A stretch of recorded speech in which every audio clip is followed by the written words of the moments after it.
Bonjour et bienvenue sur MAIP. Je suis Arthur, consultant et formateur au sein du cabinet MAIP Consulting. Dans cette vidéo, nous verrons comment apporter les tableaux d'évolution de la population de plusieurs villes françaises. Ici, nous avons l'exemple de l'évolution de la population pour la ville de Marseille sur la page Wikipédia. Si on va sur la page Wikipédia de Lille, on a exactement le même tableau, ce qui va nous faciliter l'importation.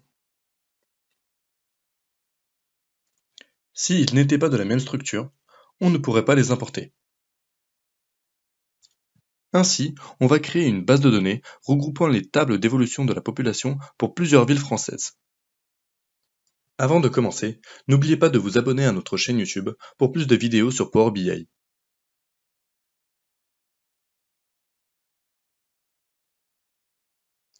Tout d'abord, on doit copier l'URL de la page Wikipédia et ensuite on se rend sur Power BI. On déroule Obtenir les données et on clique sur Web. On n'a plus qu'à coller l'URL pour importer les informations de la page Wikipédia. On importe la requête Évolution de la population, le premier. Notre but va être en fait de combiner les 5 requêtes évolution de la population afin de faire qu'une seule table.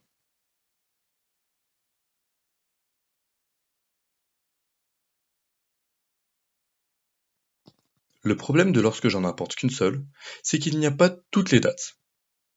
En effet, la dernière date s'arrête à 1851. Pour régler ce problème, il va falloir que je supprime toutes les étapes appliquées et que je ne garde que la source.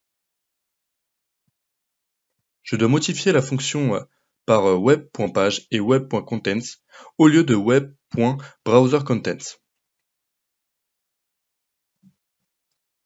Grâce à ces fonctions, j'ai toutes les informations que peut apporter l'URL de la page Wikipédia de Lille. Je rappelle mon but, qui est d'importer toutes les requêtes d'évolution de la population.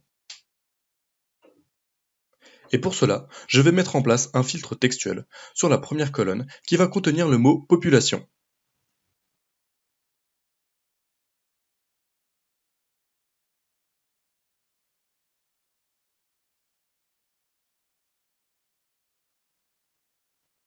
Maintenant que j'ai les 5 requêtes qui m'intéressent, je vais devoir développer la dernière colonne qui se nomme Data.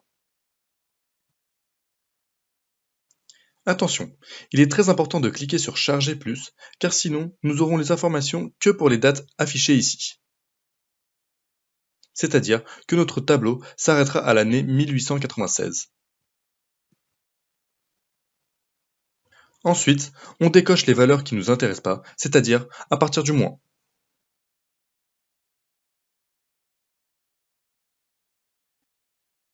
Maintenant, on va procéder à du traitement de données afin de rendre notre base de données plus manipulable. On va tout d'abord supprimer les colonnes qui ne sont pas des années, c'est-à-dire les colonnes Caption, Source, Classname et ID. Ensuite, on va mettre les années en tant que ligne et non en tant que nom de colonne grâce à la fonction Utiliser les en-têtes comme première ligne. Nous n'aurons plus qu'à transposer notre requête grâce à la fonction Transposer dans la fenêtre transformée.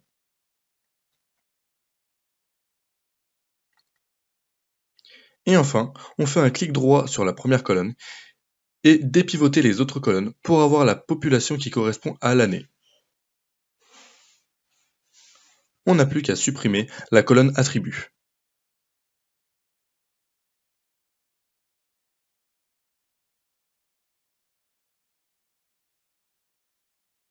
Maintenant, on va passer à la création du paramètre, en allant dans la fenêtre Accueil et en cliquant sur Gérer les paramètres, puis Nouveau paramètre. Le paramètre va jouer le rôle de variable car il pourra prendre le nom de plusieurs villes françaises. Je le nomme ville, il sera de type texte et sa valeur actuelle est Lille. Je vais mettre Marseille à la place de Lille afin de tester son efficacité dans la suite. Pour lier le paramètre à notre requête, il faut aller dans l'étape source et remplacer dans le lien URL la valeur qui va changer, donc Lille, par paramètres. Comme j'ai attribué la valeur de Marseille pour le paramètre, notre requête nous donne maintenant les valeurs pour la ville de Marseille. Ensuite, on va créer une fonction du modèle évolution population en faisant un clic droit sur la requête et ensuite créer une fonction. Cette fonction va permettre de copier les étapes appliquées de la requête.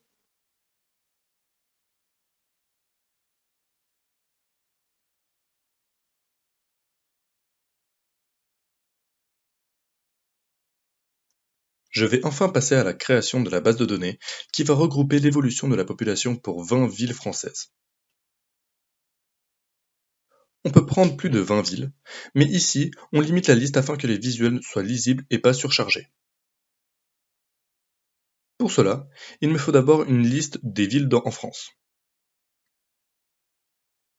Je choisis de copier une liste sur Internet.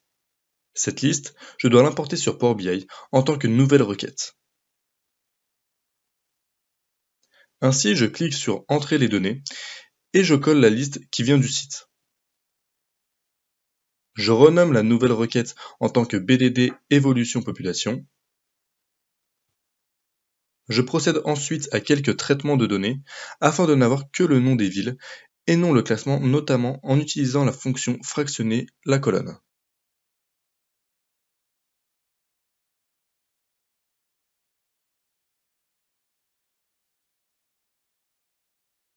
Une fois que j'ai ma colonne qui contient la liste des 20 villes que j'ai prises, je dois appeler la fonction getPopulation que j'ai créée précédemment.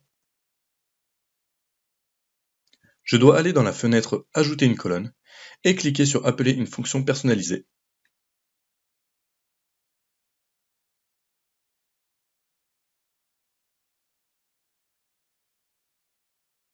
Je développe la nouvelle colonne et j'ai enfin une base de données avec 3 colonnes qui correspondent respectivement à la ville, à l'année et à la population.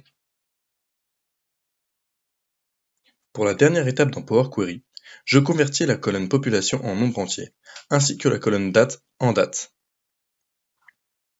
Cependant, je vois que je ne peux pas convertir les années en dates.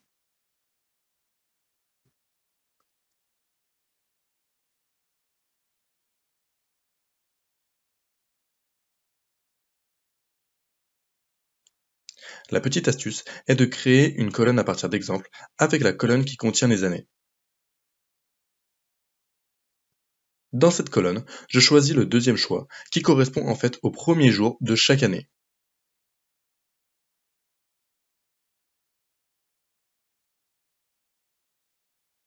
Et comme on peut le voir, la nouvelle colonne est de type date. On n'a plus qu'à supprimer l'ancienne et remplacer par la nouvelle en la renommant.